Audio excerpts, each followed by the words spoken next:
Ya, karena 2024 kita sudah pemilu, biasanya setahun sebelumnya sudah banyak kegiatan-kegiatan Konsumsi. politik ya. Nah, kita selalu eh, memperhatikan tahun-tahun sebelum pemilu itu biasa tahun-tahun yang marak dengan aktivitas ya, macam-macam. Ya, karena eh, eh, ya dari para pelaku politik ya, partai politik itu banyak melakukan kampanye-kampanye, kegiatan-kegiatan politik yang pada akhirnya itu akan menggerakkan Konsumsi. kegiatan ekonomi, konsumsi, ya kan. Nah, konsumsi khususnya konsumsi di masyarakat retail ya, dan yang akhirnya akan menggerakkan UMKM, ya. Dan kalau UMKM bergerak juga akan menggerakkan korporasi besarnya nanti karena permintaan barang dan jasa itu kan udah digenerate oleh masyarakat ya, yang terdampak oleh kegiatan politik tadi ya.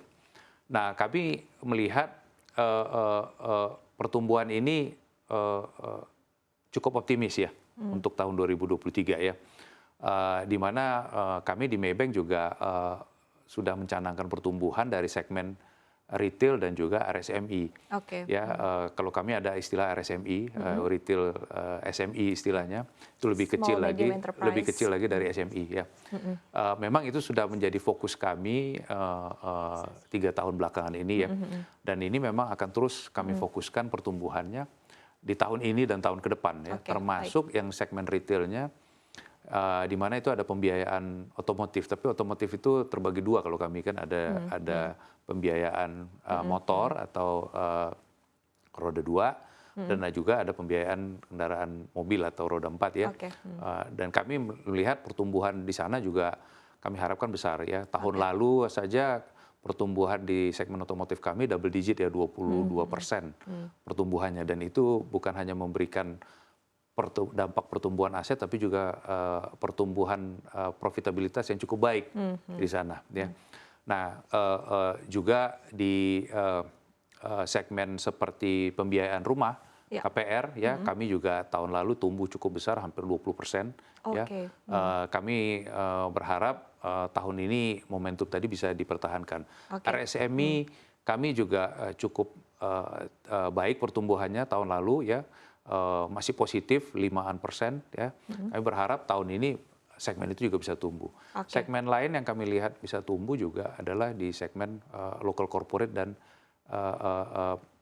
BUMN ya. Oke. Ya, karena biasanya mereka kalau ada pergerakan konsumsi di masyarakat, mereka akan Cepat langsung menggrab terdampak ya, ya. begitu ya. Karena kita lihat juga sudah mulai banyak permintaan kredit terkait investasi. Kalau selama ini kita lihat masih banyak permintaan kredit di modal kerja saja, yang hanya menjaga level bisnis yang normal saja atau ini ya level usahanya yang sekarang kita lihat sudah melihat cukup banyak permintaan untuk investasi. Oke, untuk investasi apa saja begitu, Pak? Sebagian datang dari pertambangan contohnya ya, Oke. karena kan juga pemerintah kan apalagi dengan program hilirisasi segala macam ini kita melihat sudah ada pergerakan permintaan kredit ke sana ya. Kan saya masih ingat ya di mana pemerintah di bawah pemerintahan Pak Jokowi ini kan juga mencoba ya kita membangun industri di mana kita bisa mengganti substitusi impor ya. Betul. Selama ini kan kita fokus saja kepada PMA, tapi kita nggak melihat PMA-nya melakukan apa gitu kan. Yang ada PMA-nya masuk ya ada dana masuk di awal saja, tapi begitu dia beroperasi nanti dia malah memboroskan devisa kita karena dia mulai mengimpor barang-barang produksi dia kan. Betul, betul. Impact-nya juga tidak besar begitu kepada masyarakat. Impact-nya juga besar. Kalau kita fokus ke barang substitusi kan semua barang produksi itu ada di kita sendiri. Nah, dan saya pikir ini program yang sangat bagus ya, dan lebih sustainable. Dan kita lihat ini mulai berdampak kepada korporasi-korporasi kita ya, karena disitulah mereka melakukan investasi. Jadi Baik, tapi ada concern tersendiri tidak Pak dari industri perbankan begitu kalau kita berbicara terkait dengan pembiayaan untuk hilirisasi begitu, karena kemarin juga sempat dimention oleh Pak Jokowi begitu, diharapkan juga ada lebih banyak lagi perbankan yang fokus atau masuk ke dalam tadi ya untuk hilirisasi ke depannya. Apa yang menjadi concern utama? Ya. Sebenarnya gini, ketika kita bicara hilirisasi, kita kan makin ke bawah ya, makin ke bawah. Dan ke bawah ini kita akan bertemu dengan pelaku-pelaku usaha atau pelaku ekonomi yang lebih kecil, ya, baik itu di kelas level retail maupun di level ya usaha kecil atau usaha menengah itu ya.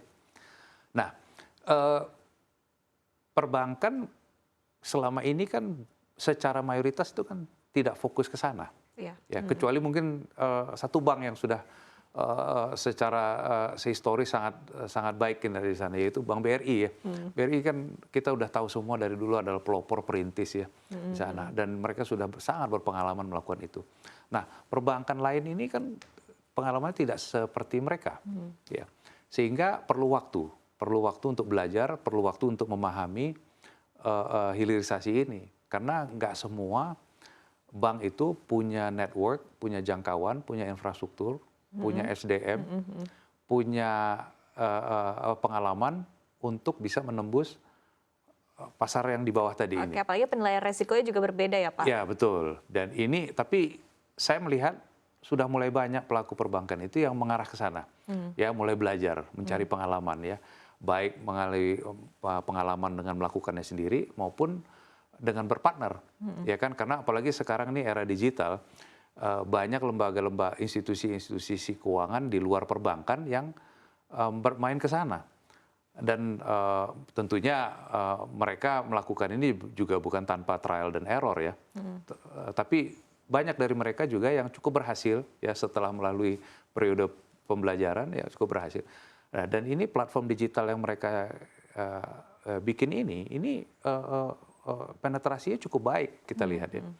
Dan tentunya perbankan bisa memilih partner di sini ya, partner digital untuk bisa masuk ke ekosistem tadi. Karena ini kan hilirisasi ini kan ada ekosistemnya sendiri nanti. Yeah. Nah, untuk masuk ke ekosistem ini, bank bisa pilih cara langsung atau berpartner dengan digital platform yang sudah terbiasa di sana. Ya.